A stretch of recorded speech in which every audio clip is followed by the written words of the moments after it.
Hello,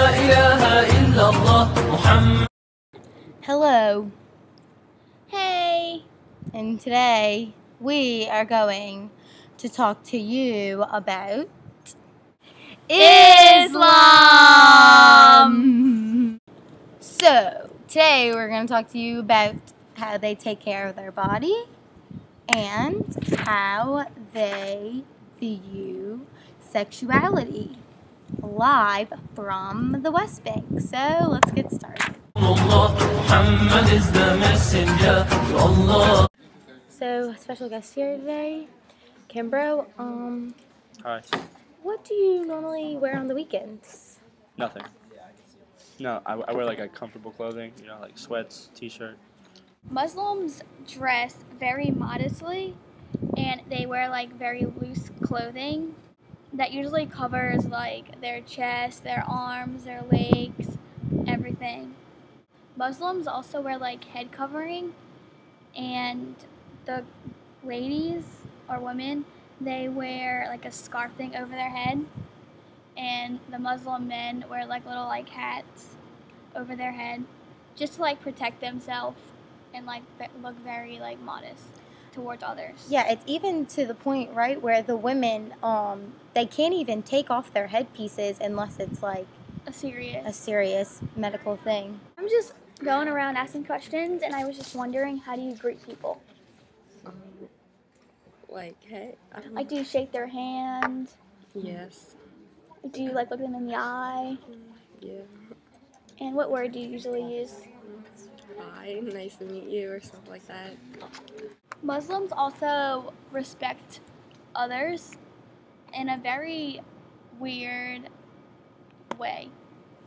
Like, they don't make eye contact with people out of respect. Like, usually if like you don't make eye contact, you're like, Be like, hey. yeah, like that's like respectful, but like Yeah. they don't do that.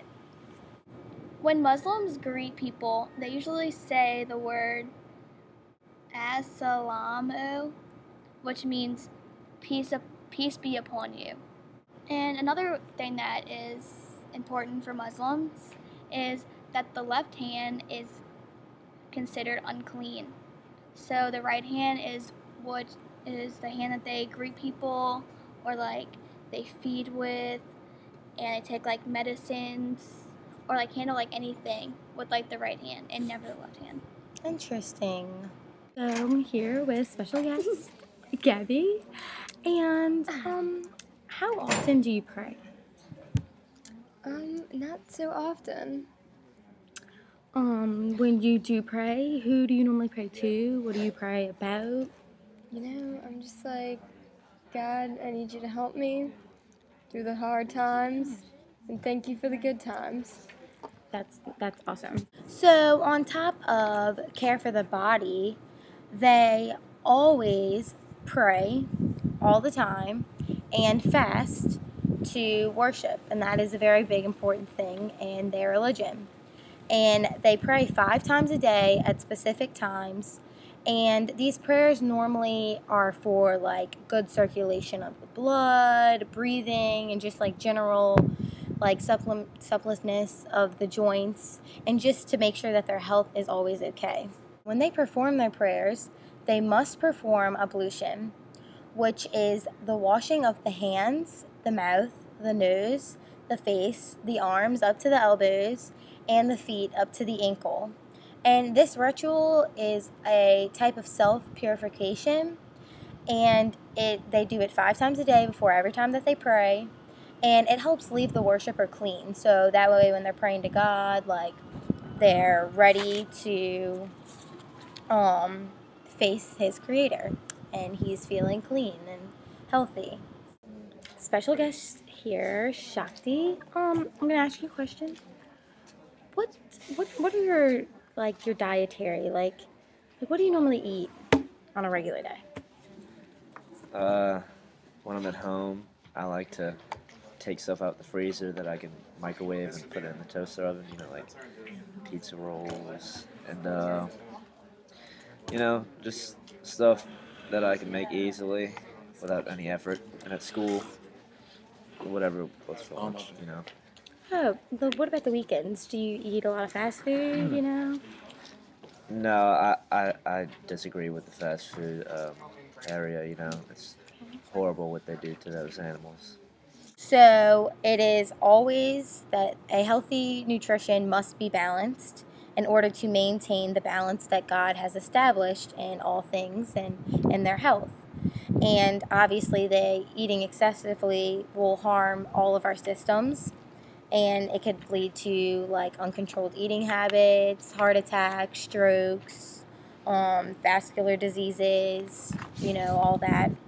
They also follow a halal diet, which is consuming only foods that are allowed by or prepared according to the Islamic law. So in this case, it's kind of similar to what we learned in Judaism.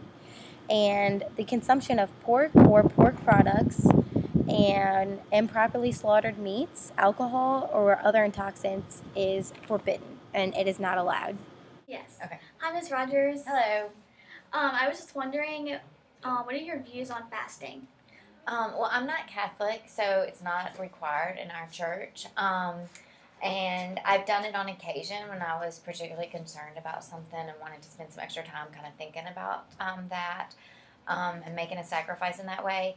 It's not something I regularly practice, but I think that there's some real value in kind of setting aside like physical needs to think about more spiritual things. So I think it's probably a really good practice for some people and on some occasions. All right, thank you. So, to go along with eating is also something that they do to worship God for their health, which is fasting, which they do during the month of Ramadan, which is from dawn till dusk. And this is done to seek the pleasure of God and to practice self-control and to restraint in all aspects of living, with the idea of being to continue the state of God's unconsciousness. And they will do this until Ramadan is over.